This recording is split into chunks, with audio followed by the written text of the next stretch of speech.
Dear children, biodiversity is the totality of all living beings in all aspects, that is, genetic, species, ecosystem level, and the plants, animals, microorganisms, all the diversity present in all fields is that diversity is the biodiversity. And you have studied biodiversity, it's different parameters, how far it is discovered, as well as how far yet to be discovered, okay, as well as the related biodiversity, how it is related with the latitudinal gradient, species area relationship, and we have studied the plot experiments of Tillman, Ribet-Popper hypothesis of Paul Ehrlich, then the evil quartet, laws of biodiversity, and some examples of recently extinct animals, and the current status of rate of loss of biodiversity, and what will happen if the current trend continues. Yes, we are triggering the sixth mass extinction. അല്ലെ? അത്രയാണ് നമ്മൾ പഠിച്ചത്. അപ്പോ നമുക്കറിയാം ഇങ്ങനെ ഒരു day നമ്മൾ celebrate ചെയ്യുന്നുണ്ട്. എന്തിനാണ് അങ്ങനെ ഒരു സെലിബ്രേഷൻ ആയിട്ട് നടത്തുന്നത്? Yes, creating awareness about the biodiversity conservation. ഇപ്പൊ ഒരു സെലിബ്രേഷൻ ആയിട്ട് നടത്തുമ്പോൾ എല്ലാവരും അതിനെപ്പറ്റി ഒന്നും കൂടി ഒന്ന് അറിയും, അല്ലെ? അതുകൊണ്ടാണ് അങ്ങനെ ഒരു വേർഡ് തന്നെ കൊടുക്കുന്നത് കേട്ടോ. അപ്പോൾ ഇതാ എങ്ങനെയാ തുടങ്ങി വെച്ചത്? UN ആണ്, യുണൈറ്റഡ് നേഷൻസ്, ഐക്യരാഷ്ട്രസഭ introduced that world environment day on June 5. നമ്മൾ സ്കൂളുകളിൽ ചെടികൾ നട്ടിട്ടും ഒക്കെ ആയിട്ട് നമ്മൾ കുറെ കാര്യങ്ങൾ ചെയ്യാറുണ്ട്, അല്ലേ? അത് അന്നേക്ക് മാത്രമല്ല, പിന്നീട് നമ്മൾ ആ ഗാർഡൻസ് ഒക്കെ കണ്ടിന്യൂ അതിന്റെ മെയിൻറ്റെയിൻ ചെയ്യാനായിട്ട് നമ്മൾ ശ്രമിക്കാറുണ്ട്. അപ്പോ UN-ന്റെ most important day for encouraging world wide awareness and actions for the protection of our environment is the world environment day 5th June. Okay, biodiversity കൺസർവേഷനുമായി എപ്പോഴും ഓർക്കേണ്ട ഒരു ഡേ ആണത്. അപ്പൊ ബയോഡൈവേഴ്സിറ്റി ഇത്രയും പ്രാധാന്യത്തിൽ കൺസർവ് ചെയ്യണമെങ്കിൽ അതിന് കുറച്ച് റീസൺസ് ഉണ്ടാവും. Which are the reasons for biodiversity conservation? നമ്മൾ ഇതുവരെ പറഞ്ഞു, ബയോഡൈവേഴ്സിറ്റിയുടെ പല പല കാര്യങ്ങൾ നമ്മൾ പറഞ്ഞു. എന്നാലും which are the reasons for biodiversity conservation എന്ന് പറയുമ്പോൾ കൃത്യമായിട്ട് നമുക്ക് 3 ആസ്പെക്റ്റിൽ അതിനെ പറയാം. They are narrowly utilitarian, broadly utilitarian and ethical arguments. ഏറ്റവും ഒരു ചെറിയ കാര്യം എന്ന് പറയുന്നത്, അല്ലെങ്കിൽ നമ്മൾ ആ പോയിന്റ് ചെയ്തിട്ടുള്ള ഒരു കാര്യം ഏതാണ്? നാരോലി യൂട്ടിലിറ്റേറിയൻ ആയിട്ടുള്ള കാര്യങ്ങളാണ്. സ്വന്തം ഗുണത്തിന് വേണ്ടിയിട്ട്, ഇൻസ്റ്റന്റ് ആയിട്ടുള്ള ഗുണത്തിന് വേണ്ടിയിട്ടാണ് നമ്മൾ എന്തൊരു കാര്യം ചെയ്യുക, അല്ലെ? നാളെ ഒരു പരീക്ഷ ഉണ്ട് പറഞ്ഞാൽ ഇന്ന് നമുക്ക് പഠിക്കാൻ തോന്നും. അതുപോലെയാണ് നാരോലി യൂട്ടിലിറ്റേറിയൻ റീസൺസ്. എന്നാൽ ബ്രോഡ്ലി യൂട്ടിലിറ്റേറിയൻ എന്ന് പറഞ്ഞാൽ എന്താ? മെഷർ ചെയ്യാൻ പറ്റാത്ത വേറെ എത്രയോ ഗുണങ്ങൾ നമുക്ക് കിട്ടാനുണ്ട്. നമ്മൾ അതിനെപ്പറ്റി നേരിട്ട് അറിവില്ല, എന്താണ്, അവേർഡ് അല്ല. എന്നാലും നമ്മൾ ആ വക കാര്യങ്ങൾ ഇങ്ങനെ അതിനൊക്കെയാണ് നമ്മളിപ്പോ ജൂൺ 5th നമ്മൾ സെലിബ്രേറ്റ് ചെയ്തില്ലേ, അങ്ങനത്തെ കുറെ കാര്യങ്ങൾ കൊണ്ടുവരുന്നത്. അപ്പൊ നമുക്കൊരു ബ്രോഡ്ലി യൂട്ടിലിറ്റേറിയൻ റീസൺസ് മനസ്സിൽ തോന്നും. പിന്നെ എത്തിക്കൽ ആർഗ്യുമെന്റ് എന്താണ്? അത് നമ്മളുടെ കുറേയും കൂടി നമ്മുടെ ഉള്ളിന്റെ ഉള്ളിലേക്കുള്ള ഒരു തോട്ടാണ്, ഒരു മൈൻഡ്ഫുൾ തോട്ട് പറയില്ലേ, നമ്മുടെ ഉള്ളിലേക്ക് നമ്മൾ ആഴ്ന്നിറങ്ങിയിട്ടുള്ള ഒരു തോട്ടാണ്, ഒരു മൊറാലിറ്റിയാണ്. ആ ഒരു റീസൺ വെച്ചിട്ട് നമ്മൾ ബയോഡൈവേഴ്സിറ്റിയെ കൺസർവ് ചെയ്യുക. അതാണ് ആക്ച്വലി നമ്മളുടെ അടിത്തറയാവേണ്ട കാര്യം. അതുമല്ലാണ് നമ്മൾ ഇതൊക്കെ മെയിൻറ്റെയിൻ ചെയ്യേണ്ടത്. അതുകൊണ്ടാണ് ഇങ്ങനൊരു പിക്ചർ കൊടുത്തത്. ഇനി നമുക്ക് ഓരോന്നിനെ ഒന്നുകൂടി നോക്കാം. Narrowly utilitarian reasons for biodiversity conservation എന്ന് വെച്ചാൽ എന്താ? That is the direct economic benefits. Narrowly utilitarian എന്ന് പറഞ്ഞാൽ അത്രയും നമുക്ക് നേരിട്ട് കിട്ടുന്ന benefits for human derive from nature. ഏതൊക്കെയാണ്? നമ്മൾ അങ്ങനെ നേച്ചറിൽ നിന്ന് നമ്മൾ വാങ്ങിക്കുന്ന കാര്യങ്ങള്, എക്കണോമിക് ബെനിഫിറ്റ്സ് ഫ്രം നേച്ചർ എന്തൊക്കെയാ? നമുക്കറിയാം, ഫുഡിന് നമ്മൾ എല്ലാതും നമ്മൾ ഡിപ്പെൻഡ് ചെയ്യാൻ നേച്ചറിനെയാണ്. ഫയർവുഡ്, ഫൈബർ, മെഡിസിൻസ്, ഇൻഡസ്ട്രിയൽ ആയാലും കൺസ്ട്രക്റ്റീവ് മെറ്റീരിയൽസ് ആയാലും, അല്ലെ? മെഡിസിൻസ് നമുക്കറിയാം, ട്രഡീഷണലും മോഡേൺ ഡ്രഗ്സ് പലതും എല്ലാതും തന്നെ നമ്മൾ നിൽക്കുന്നത് നേച്ചറിൽ നിന്നാണ്. ഇപ്പോ മോഡേൺ ഡ്രഗ്സ് പറയുമ്പോൾ നമുക്കറിയാം, ഇപ്പോ ജീൻ തെറാപ്പി, ജനറ്റിക് ഡിസോർഡേഴ്സിനെ ട്രീറ്റ് ചെയ്യാനായിട്ട് നമ്മൾ ജീൻ തെറാപ്പി പറയും അല്ലെ. അപ്പൊ അതിന് ജീൻ വേണം. ആ ജീൻ എവിടെ നിന്ന് കിട്ടുക? ഡിസൈഡ് ജീൻ, എന്താണ് ഏറ്റവും യോജിച്ച ജീനുകൾ നമുക്ക് കിട്ടണമെങ്കിൽ എവിടെ നിന്ന് കിട്ടുക? As from the genetic diversity ഉണ്ടെങ്കിൽ തന്നെ അതിൽ നിന്ന് കിട്ടുള്ളൂ നമുക്ക്. അപ്പോ ഇത്തരം കാര്യങ്ങളിലൊക്കെ നമുക്ക് ഇതെല്ലാം നമ്മുടെ സ്വന്തം കാര്യത്തിന്, അപ്പോഴത്തെ കാര്യത്തിന് വേണ്ടി നമ്മൾ ആശ്രയിക്കുന്ന കുറെ റീസൺസ് ആണ് ഫോർ ബയോ ഡൈവേഴ്സിറ്റി. ഇനി കുറച്ച് ബ്രോഡ്ലി യൂട്ടിലിറ്റേറിയൻ റീസൺ എന്ന് വെച്ചാൽ എന്താ? They are countless immeasurable benefits that humans derive from nature. immeasurable benefits ആണ്. നമുക്കതിനെ പകരം വെക്കാൻ ഒന്നും പറ്റില്ല. കാരണം ഇപ്പൊ ഒരു ഓക്സിജൻ സിലിണ്ടറിന്റെ വില നമുക്കറിയാം. ഇപ്പൊ വളരെ നന്നായി മനസ്സിലായിട്ടുണ്ടാവും അല്ലെ.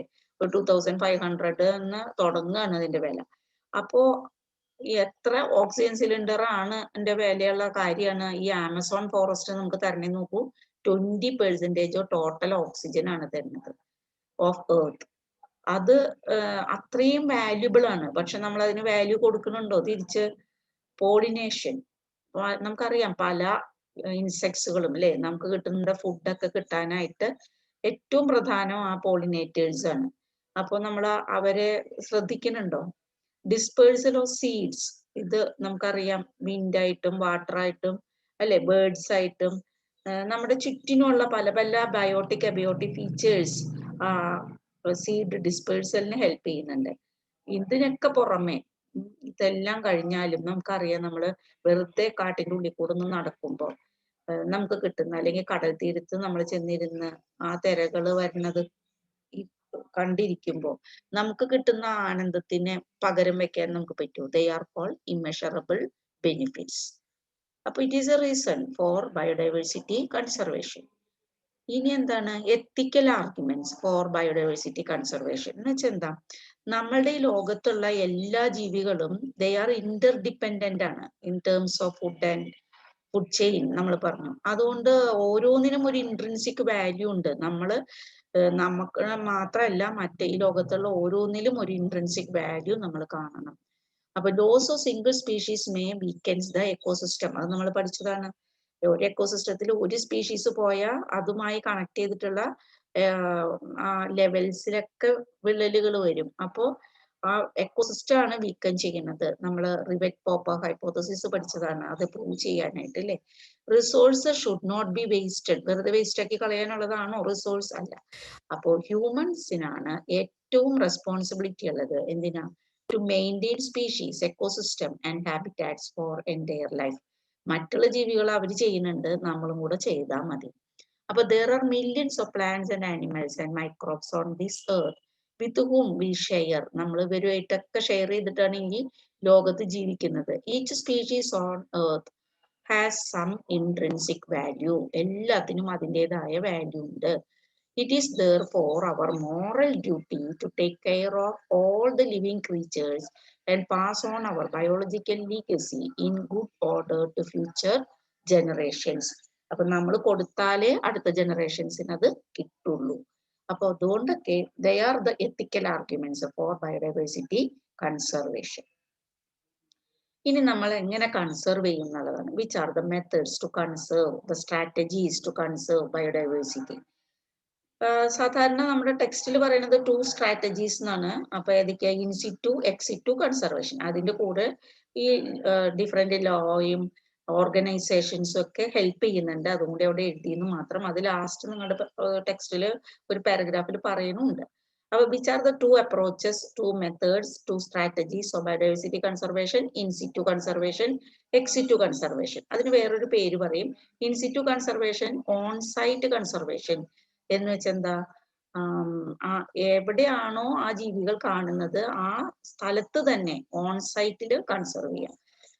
Exit conservation, off site conservation, അതിനെ പുറത്ത് കൊണ്ടുവന്നിട്ട് കൺസർവ് ചെയ്യാം. നമ്മളിപ്പോ ഒരു സിനിമ തിയേറ്ററിൽ പോയാൽ അവിടെ എക്സിറ്റ് എന്ന് കാണില്ലേ? അതായത് അതിന്റെ ഉള്ളിൽ ഇരുന്നിട്ടല്ല കൺസർവ് ചെയ്യണേ, അതിൽ നിന്ന് പുറത്ത് കൊണ്ടുപോയിട്ട് നമ്മൾ ഏതെങ്കിലും അതിനുള്ള സ്ഥലങ്ങളിൽ കൊണ്ടുവച്ചിട്ട് കൺസർവ് ചെയ്യണം.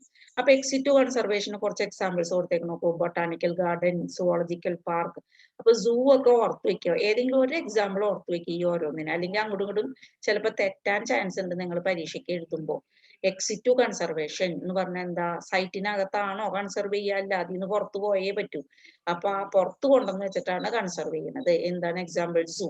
സൂ പോലെയുള്ള മറ്റുള്ളത് ഏതൊക്കെയാ? Botanical garden, seed bank, gene bank, അങ്ങനെയുള്ളതൊക്കെ നമുക്ക് സാക്രഡ് ഗ്രോവ്സ് വരില്ല. ഓക്കെ, ഇതെല്ലാം നമുക്ക് എന്തിൽ വരും? എക്സിറ്റ് കൺസർവേഷനിൽ വരും. എന്നാൽ ആ സൈറ്റിനകത്ത് വെച്ച് തന്നെ കൺസർവ് ചെയ്യുമ്പോൾ നമുക്ക് നല്ലൊരു എക്സാമ്പിൾ സാക്രഡ് ഗ്രോവ്സ് പറയാം. സർപ്പക്കാവുകൾ. പിന്നെ ഏറ്റവും കൂടുതൽ ഏരിയ വരുന്നത് ഇതിലിപ്പോ ബയോസ്ഫിയർ റിസർവ്സ് ആണ്. ഇതിലും കൂടുതൽ ഏരിയ വരുന്ന ഒന്നാണ് ഹോട്ട്സ്പോട്ട്സ്.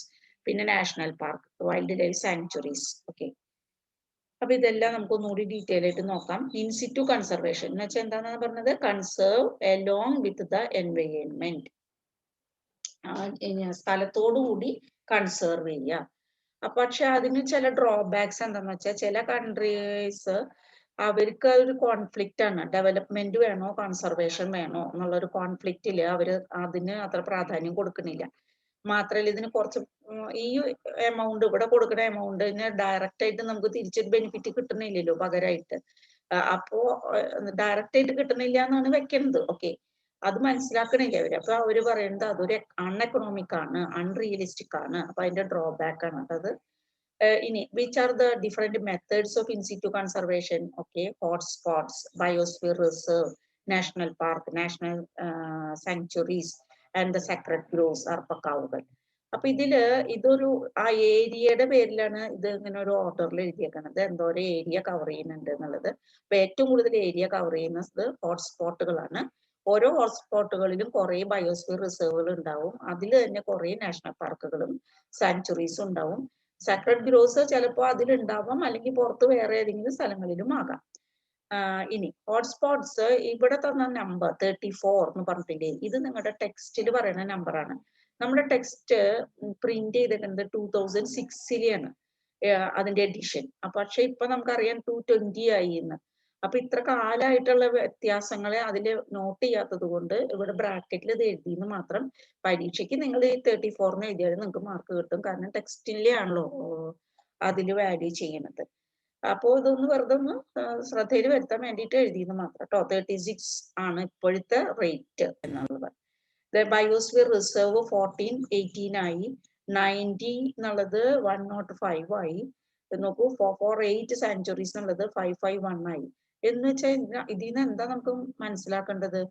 നമ്മള് ഹോട്ട്സ്പോട്ട്, ഫോർ എക്സാമ്പിൾ നമ്മളിപ്പോ നാഷണൽ സാങ്ച്വറി പറഞ്ഞോളൂ, ഇത് ഇത്രേ ഉണ്ടായുള്ളൂ നാഷണൽ സാങ്ച്വറി. പക്ഷേ അത് കുറച്ചും കൂടി എണ്ണം കൂടി ഇല്ലേ? അങ്ങനെ ഒരു 3 എണ്ണം കൂടാനായിട്ട് എന്താ കാരണം ഉണ്ടായത്? ഇത് ഇന്ത്യയിലത്തെയാണ് കേട്ടോ പറയുന്നത്. നാഷണൽ പാർക്ക്, സാങ്ച്വറീസ്, റിസർവ് ഒക്കെ. ഹോട്ട്സ്പോട്ട് വേൾഡ് വൈഡ് ആണ്. അപ്പോ ഈ ഇന്ത്യയിൽ ഇത്രയും കൂടാൻ എന്താ കാരണം? അതായത് അത്രയും ഏരിയ ഇപ്പോ എന്താണ് വൾണറബിൾ ആയി. അവിടെ എൻഡമിക് സ്പീഷീസിനെ കൺസേർവ് ചെയ്യേണ്ട അത്യാവശ്യ ഘട്ടമായി എന്നർത്ഥം. അതുകൊണ്ടാണ്. അപ്പോ നമ്മളുടെ ഇവിടെ ഡൈവേഴ്സിറ്റി കുറഞ്ഞു വരികയാണ്. അതുകൊണ്ടാണ് ആ പർട്ടിക്കുലർ ഏരിയ കൂടി ഇപ്പൊ കൺസർവ് ചെയ്യേണ്ട പോലെ വരികയാണ് ചെയ്യുന്നത്. ആക്ച്വലി ഇത് കുറവാവല്ലേ വേണ്ടത് അല്ലേ? അപ്പൊ കൂടി വരികയാണ് ചെയ്യുന്നത്. അത്രയ്ക്ക് നമ്മളുടെ സ്പീഷീസ് ഡൈവേഴ്സിറ്റി എവിടേക്കൊക്കെയോ നഷ്ടമായി വരുന്നുണ്ട് എന്നാണ് ഇന്ന് മനസ്സിലാക്കേണ്ടത്. ഓക്കെ, ഇനി ഇത് ആരതൊക്കെ നിശ്ചയിക്കുക? ഇതെല്ലാം യുനെസ്കോ പറയുന്ന റൂൾസ് അനുസരിച്ച് അവർ കണ്ടെത്തുന്ന നമ്പേഴ്സ്, ഏരിയകളാണ് കേട്ടോ. More endemic, susceptible, care needed areas. Then in situ conservation hotspots എന്ന് പറയുന്നത് എന്താണെന്ന് ഒന്നുകൂടി ഒന്ന് നോക്കാം.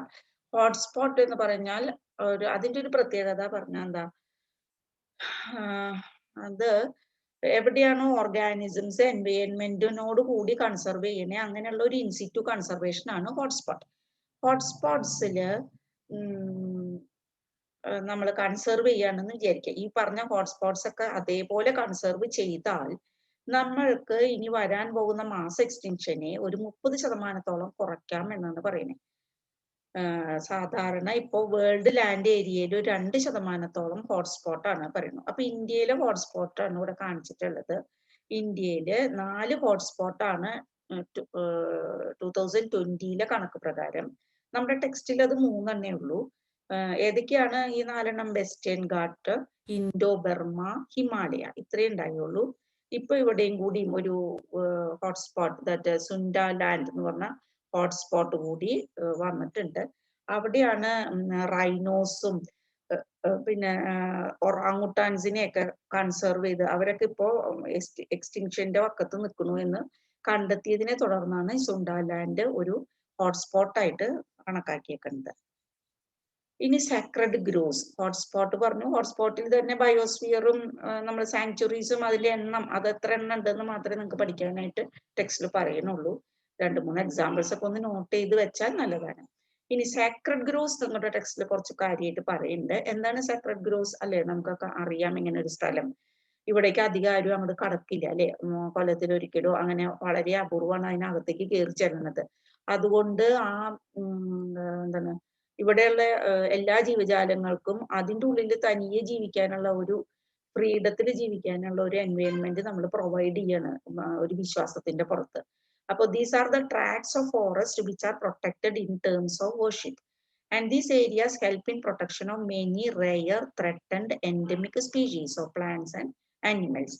വളരെയധികം പ്ലാന്റ്സ്, ആനിമൽസ് അല്ലെങ്കിൽ മൈക്രോ ഓർഗാനിസംസ് നമുക്കറിയാം. അവിടെയൊക്കെ പല ഡിഫറെന്റ് മൈക്രോ ഓർഗാനിസത്തിന്റെ കണക്കെടുപ്പൊന്നും നടക്കാത്തതുകൊണ്ട് അതിനെപ്പറ്റി പറയാത്തത്.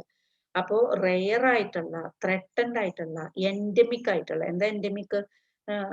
ഇൻഡിജീനിയസ് എന്ന് വെച്ചാൽ ട്രഡീഷണൽ, അവിടെ മാത്രം കാണുന്ന, വേറൊരു സ്ഥലത്തും കാണാത്ത, ഈ നാടിൻ്റെത് മാത്രമായ അത്തരം സ്പീഷീസിനെ എല്ലാം പ്രൊട്ടക്ട് ചെയ്യാൻ പറ്റുന്ന നല്ലൊരു ഏരിയ ആണ് സാക്രഡ് ഗ്രോവ്സ്. അപ്പോ ഈ ഏരിയാസ് എന്താ ചെയ്യുക? Strictly protected from deforestation. അവിടെ ഒന്നും മരമൊന്നും വെട്ടില്ലല്ലോ, അത് കാരണം എപ്പോഴും അതോടെ പ്രൊട്ടക്റ്റഡ് ആവും. പിന്നെ ഇതിനകത്തേക്ക് ഏലിയൻ സ്പീഷീസ് ഇൻവേഷനും അധികം ഉണ്ടാവില്ല. നമ്മളായിട്ട് അങ്ങോട്ട് അങ്ങനെയും കൊണ്ടിടുന്നില്ലല്ലോ. അതുകൊണ്ട് അതും നമുക്ക് ഒരു ഗ്യാരണ്ടി പറയാൻ പറ്റും. പിന്നെ ഇവിടെ നല്ലൊരു വെജിറ്റേഷൻ ഉള്ളത് കൊണ്ട് ആ എൻവയോൺമെന്റ് ഫ്ലഡിനെയും അങ്ങനെ എല്ലാത്തിനെയും നമുക്ക് തിരിച്ചതൊരു പ്രൊവൈഡ് ചെയ്യുകയും ചെയ്യും. കാരണം വെള്ളം സ്റ്റോർ ചെയ്ത് വെക്കും ആ സ്പോഞ്ചി ലെയേഴ്സിൽ.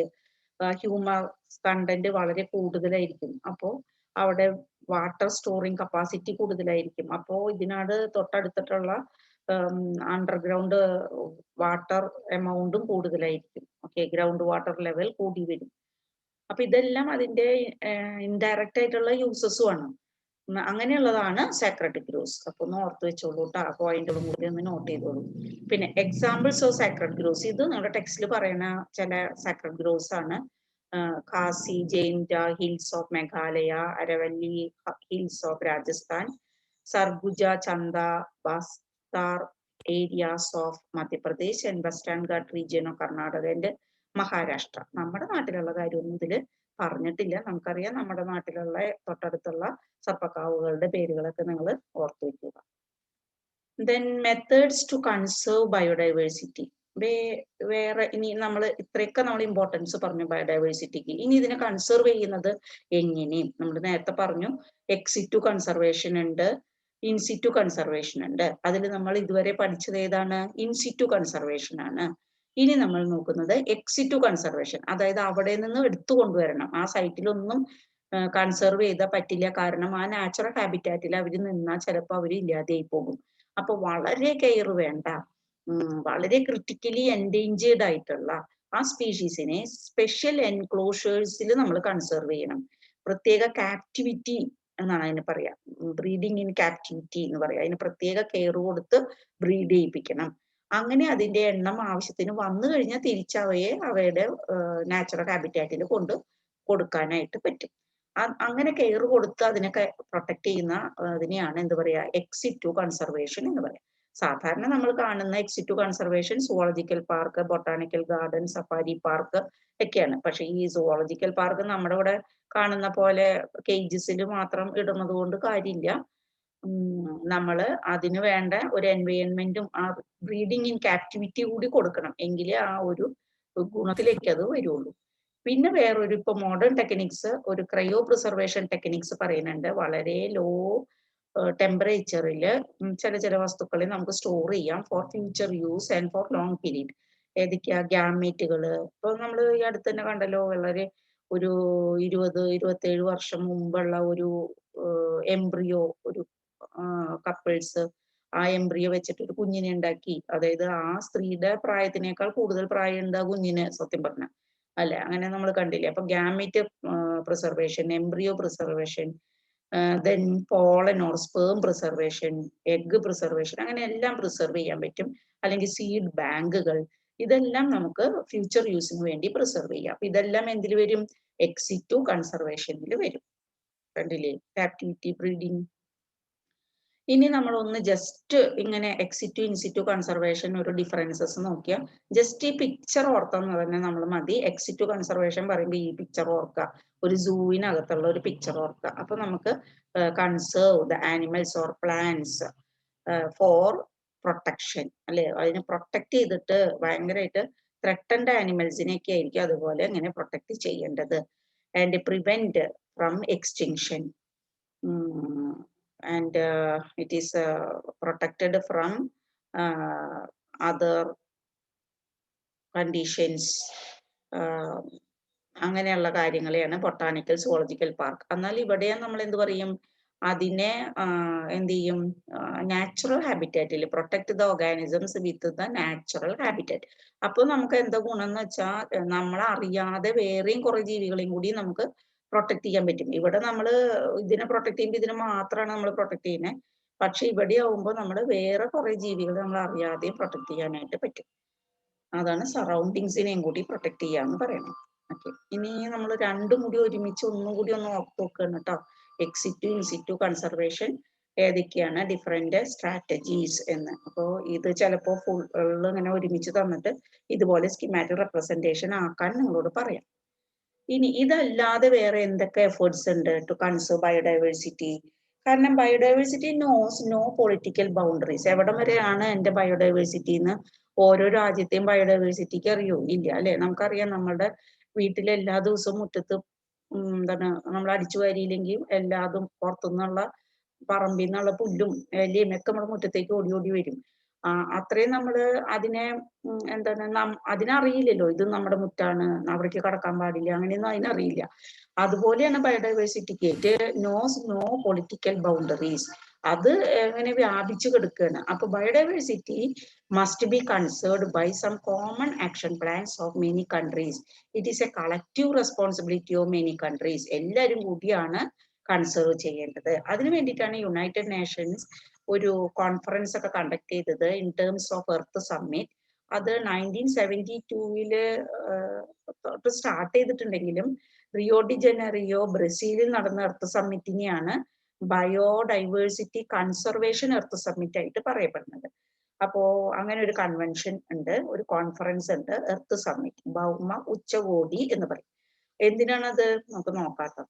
വേറെ എന്തൊക്കെയാണ്? വേറെ ചില എഫേർട്സ് നമ്മുടെ ഗവൺമെന്റ് തന്നെ, ഇന്ത്യൻ ഗവൺമെന്റ് തന്നെ നടത്തിയിട്ടുണ്ട് ബയോഡൈവേഴ്സിറ്റി കൺസർവേഷന് വേണ്ടിയിട്ട്. ചില national biodiversity authority, national biodiversity strategy and action plan എന്നൊക്കെ പറഞ്ഞ് കുറെ പ്ലാനുകൾ കൊണ്ടുവന്നിട്ടുണ്ട്.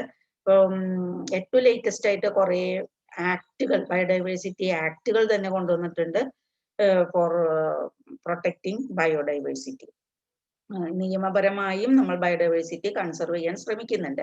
പിന്നെ കുറെ പ്രൊജക്ട് ടൈഗർ, പ്രൊജക്ട് എലിഫന്റ്, അങ്ങനെ കുറെ സ്കീമുകൾ നിങ്ങൾ ചിലപ്പോൾ കേട്ടിട്ടുണ്ടായിരിക്കും. അതുപോലെ തന്നെ നമ്മൾ ശ്രദ്ധിക്കേണ്ട പോയിന്റ് ആണ് സോഷ്യൽ മൂവ്മെന്റ്സ്. പല സോഷ്യൽ മൂവ്മെന്റുകൾ ബയോഡൈവേഴ്സിറ്റി കൺസർവ് ചെയ്യാനായിട്ട്. കാരണം അതൊരു കളക്റ്റീവ് റെസ്പോൺസിബിലിറ്റിയാണ്. ഒരു ഇൻഡിവിജ്വലിന് തന്നെ ചെയ്യാം, പക്ഷെ അത് വളരെ കുറച്ചായിരിക്കും ആ മൂവ്മെന്റ് നടത്താൻ പറ്റുക, അല്ലെ?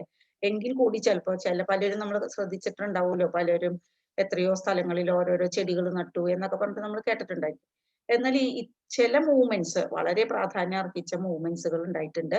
അത് Chipko movement, Narmada Bachao Andolan movement to protect the Narmada river, അതുപോലെ save silent valley, save Athirappilly, നിങ്ങൾ കേൾക്കുന്ന ചില വാക്കുകളാണ്. ഇനിയും കുറെ പ്രൊജക്ടുകളുടെ പേരുകൾ നിങ്ങളുടെ അടുത്ത് പുറത്തുനിന്നൊക്കെ നിങ്ങളുടെ മനസ്സിലേക്ക് ഓടി വരുന്നതും എല്ലാം നമ്മൾ ശ്രദ്ധിക്കാതെ എന്താണെന്ന് അറിയാൻ ശ്രമിക്കുക. അപ്പൊ എർത്ത് സമ്മിറ്റ് എന്താണ്? എർത്ത് സമ്മിറ്റ് എന്ന് പറയുമ്പോൾ നമ്മൾ നേരത്തെ പറഞ്ഞു അത് ഒരു കോൺഫറൻസ് ആണ്. എയിം എന്താണ്? To take appropriate measures for conservation of biodiversity and sustainable utilisation of its benefits. അത് ഭാവിയിലേക്കും കൂടി ഉപയോഗപ്രദമായ രീതിയിൽ ഇപ്പോഴത്തെ ആൾക്കാർക്ക് ഉപയോഗമാവണം, അടുത്ത തലമുറയ്ക്കും ഉപകാരമാവണം. അങ്ങനെ ബയോഡൈവേഴ്സിറ്റിയെ കൺസർവ് ചെയ്യാനുള്ള മെഷേഴ്സ് കൊണ്ടുവരണം. അതിനു വേണ്ടിയിട്ടാണ് റിയോ ഡി ജനീറോയിലെ ആദ്യത്തെ ഒരു മീറ്റിംഗ് നടത്തിയത്. എല്ലാ ഒരു ഹൺഡ്രഡ്സ് ഓഫ് കൺട്രീസ് പാർട്ടിസിപ്പേറ്റ് ചെയ്ത ഒരു മീറ്റിംഗ് ആണ്. അതിന്റെ ഒരു ഫോളോ അപ്പ് 2002 ജോഹന്നാസ്ബർഗ് സൗത്ത് ആഫ്രിക്കയിൽ നടന്നു. അതിൽ വന്ന അവര് ഒരു എയിം വെച്ചത് എന്താണ്? 2010 ആവുമ്പോഴേക്കും ഗ്ലോബൽ റീജിയണൽ ലോക്കൽ ലെവൽസിൽ ബയോഡൈവേഴ്സിറ്റി ലോസിന്റെ റേറ്റ് വളരെ കാര്യമായി കുറയ്ക്കണം എന്നാണ്. അത് എത്രത്തോളം എത്തി എന്നുള്ളത് സ്റ്റഡീസ് നിങ്ങൾ നടത്തി നോക്കണം. നമ്മൾ പറഞ്ഞില്ലേ, നമ്മളിപ്പോ പഠിക്കുന്ന ഒരു ഡാറ്റ എന്ന് പറയുന്നത് ചെറിയ കുറച്ച് വിവരങ്ങൾ മാത്രമാണ്. അതിന്റെ കൂടുതൽ എക്സ്റ്റെൻഡഡ് വർക്ക്സ് നമ്മൾ ഓരോരുത്തരും ചെയ്യണം. ഓക്കെ, അങ്ങനെ നമുക്ക് എന്താ പറയാ, നമുക്കറിയാം ഈ ഒരു പിക്ചർ കാണുമ്പോൾ നമ്മൾ ഓർക്കണത് ഒരു one of the broadly utilitarian use of biodiversity ആണ് അല്ലെ. എന്തായിരുന്നത്? The aesthetic pleasure we obtain while walking through woods to a bulbul song എന്ന് പറഞ്ഞല്ലോ നമ്മൾ അല്ലെ. ശരിയാണ്, ആ പാട്ട് നമ്മളുടെ കാതുകളിൽ നിന്ന് മായാതിരിക്കട്ടെ എന്ന് നമ്മൾ എപ്പോഴും വിചാരിക്കും. ഈ പ്ലസന്റ് ഫീലിംഗ്, ഈ പോസിറ്റീവ് നമുക്കുടെ കൂടെ എന്ന് നിലനിൽക്കണം നമ്മൾ ആഗ്രഹിക്കും. അതിന്റെ പേരിലാണ് നമ്മൾ പല യാത്രകൾ നടത്തുക. ആ യാത്രകളിലൊക്കെ നമ്മൾ ഇങ്ങനെ ഓരോന്ന് തപ്പിയെടുക്കാൻ നോക്കുക അല്ലെ, ഒപ്പിയെടുക്കാൻ നോക്കുക. ഓക്കെ, അങ്ങനെ നമ്മൾ ചെയ്യണതിനെല്ലാം നമുക്കൊരു ടെക്നോളജിയുടെ ആവശ്യമുണ്ട്. ഈ ടെക്നോളജിയും ഒപ്പം വേണം, അതോടൊപ്പം നമ്മൾ കൺസർവ് ചെയ്യും വേണം. കൺസർവേഷൻ ആൻഡ് ഡെവലപ്മെന്റ് ഇത് രണ്ടിനെയും ഒരുമിച്ച് കൊണ്ടുപോകണം. അതിന് എന്താ ചെയ്യുക? അതാണ് sustainable development. That is the better option. എങ്കിൽ മാത്രമാണ് നമുക്ക് ഇന്ന് കിട്ടുന്ന ഈ പ്ലഷർ നമുക്ക് എന്നും നമുക്ക് കയ്യിൽ കിട്ടാനായിട്ട് സാധിക്കുള്ളൂ. അപ്പൊ what is the sustainable development? Sustainable development meets the needs of the present and able to meet the needs of future generations. ഇന്നത്തെ കാലത്തേക്ക് കിട്ടണം, അടുത്ത ജനറേഷനും അതിൽ നിന്നുള്ള പ്രയോജനം കിട്ടുന്ന പോലെയുള്ള ഡെവലപ്മെന്റ്സ് ഉണ്ടാക്കണം. അതിനെയാണ് സസ്റ്റൈനബിൾ ഡെവലപ്മെന്റ് എന്ന് പറയാം. അതിന് നമുക്ക് രണ്ട് മോട്ടോ പറയാം. ഏതൊക്കെയാ? Consume less and B more mindful about what we consume. Consume less, നമ്മൾ വളരെ കുറച്ച് കൺസ്യൂം ചെയ്യുക. വാട്ടർ ആയിക്കോട്ടെ, ഫുഡ് ആയിക്കോട്ടെ, നമുക്ക് ആവശ്യമുള്ളത് നമ്മൾ കൺസ്യൂം ചെയ്യുക. നമ്മൾ നേരത്തെ പറഞ്ഞിരുന്നു നീഡ് ടേൺസ് ടു ഗ്രീഡ് എന്ന് പറഞ്ഞിരുന്നു അല്ലെ. അപ്പോൾ അത് മാറ്റുക, നമ്മൾ ഗ്രീഡ് ടേൺസ് ടു നീഡ് ആക്കുക. അപ്പൊ less water use, less carbon to atmosphere, fertilisers, transport. അപ്പൊ നമ്മൾ ഇതെല്ലാം ഈ കോവിഡ് ലോക്ക്ഡൌണിൽ നമ്മൾ അല്ലെ ട്രാൻസ്പോർട്ടേഷൻ ഒക്കെ നിന്നുപോയ ഒരു ഘട്ടമാണ്. അപ്പോൾ കൺസ്യൂം ലെസ് എന്നുള്ളത് നമ്മൾ നന്നായി ചെയ്തിട്ടുണ്ട്. എന്നാൽ അത് നമ്മൾ കണ്ടിന്യൂ ചെയ്യാം, ആവശ്യത്തിന് ചെയ്യാം. Okay, be more mindful about what we consume എന്ന് വെച്ചാൽ, ഒരു എക്സാമ്പിൾ പറഞ്ഞാൽ about the origin of our food. വെറുതെ ഒന്ന് നമ്മൾ കൺസ്യൂം ചെയ്യുന്നതിന് മുമ്പ്, നമ്മൾ അത് ഭക്ഷണം കഴിക്കുന്നതിന് മുമ്പ് about the origin of our food വെറുതെ ഒന്ന് ആലോചിച്ച് നോക്കുക. അത് എക്കോളജിക്കൽ ആണോ ആ ഫുഡ്? അത് ഉണ്ടാക്കാനായിട്ടുള്ള പ്രയത്നത്തെ പറ്റി ഒന്ന് ആലോചിക്കുക.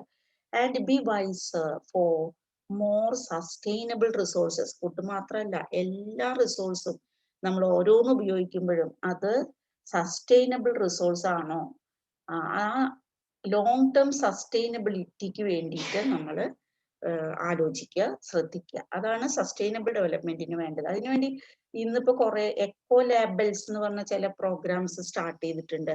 പല മെറ്റീരിയൽസിന്റെയും കൂടെ ആ ലാബൽസ് ഉണ്ടായിരിക്കും. അതുവഴി തന്നെ നമുക്കത് സെർച്ച് ചെയ്യാൻ പറ്റും. ആ സസ്റ്റൈനബിൾ ഡെവലപ്മെന്റിന് വേണ്ടി ശ്രമിച്ചിട്ടാണോ ആ പ്രൊഡക്റ്റ് ഉണ്ടാക്കിയിട്ടുള്ളത് എന്ന്. ഓക്കെ, നമുക്ക് പറയാനുള്ളത് ഇത്രയേ ഉള്ളൂ. എന്താണ്? Being alive is the purpose of life. നമ്മൾ പറഞ്ഞിരുന്നു അല്ലെ. ജീവിതത്തിന്റെ അർത്ഥം എന്ന് പറയുന്നത് എന്താണ്? നമ്മള് ആ എല്ലാറ്റിനെയും അറിഞ്ഞ് ജീവിക്കുക എന്നുള്ളതാണ്. നമ്മളെല്ലാത്തിനെയും ഉള്ളിലും നമ്മളെ കാണുക, നമ്മളുടെ എല്ലാത്തിലും നമ്മളെ കാണുക, നമ്മളിലും എല്ലാരെയും കാണുക. അപ്പൊ നമ്മൾ തമ്മിൽ ഒരു വലിയൊരു ബോണ്ടിങ് ഉണ്ടാവും. ആ ബോണ്ടിങ് വഴി നമുക്ക് ഒന്നിനെയും നശിപ്പിക്കാൻ തോന്നില്ല. അപ്പോൾ all for one and one for all എന്ന് നമ്മൾ വിചാരിക്കും. then we can keep our biodiversity for future. കുട്ടികളെ, ഇതോടുകൂടി നമ്മളുടെ ബയോഡൈവേഴ്സിറ്റി ലെസൺ കഴിഞ്ഞു. സെക്കൻഡ് ഇയർ ടോപ്പിക്സ് ഫിനിഷ് ചെയ്തു. ബയോളജി പഠിച്ചപ്പോൾ നിങ്ങൾ പല ആസ്പെക്റ്റിൽ നിങ്ങൾക്ക് പല ഇൻഫർമേഷൻസ് കിട്ടിയിട്ടുണ്ടാവും. അതുവഴി ഏതെങ്കിലും ഒരു ആസ്പെക്റ്റിൽ കുറച്ചുകൂടി വൈഡർ ആസ്പെക്ട് നിങ്ങൾക്ക് പോകണമെന്ന് തോന്നുകയാണെങ്കിൽ ഏതൊക്കെ വഴികളിൽ നിങ്ങൾക്ക് സഞ്ചരിക്കാം എന്ന് ഇതുവഴി ഒന്ന് നോക്കാം. അങ്ങനെ നിങ്ങൾക്ക് അടുത്ത കരിയർ വഴി സെലക്ട് ചെയ്യാം. Okay, best of luck.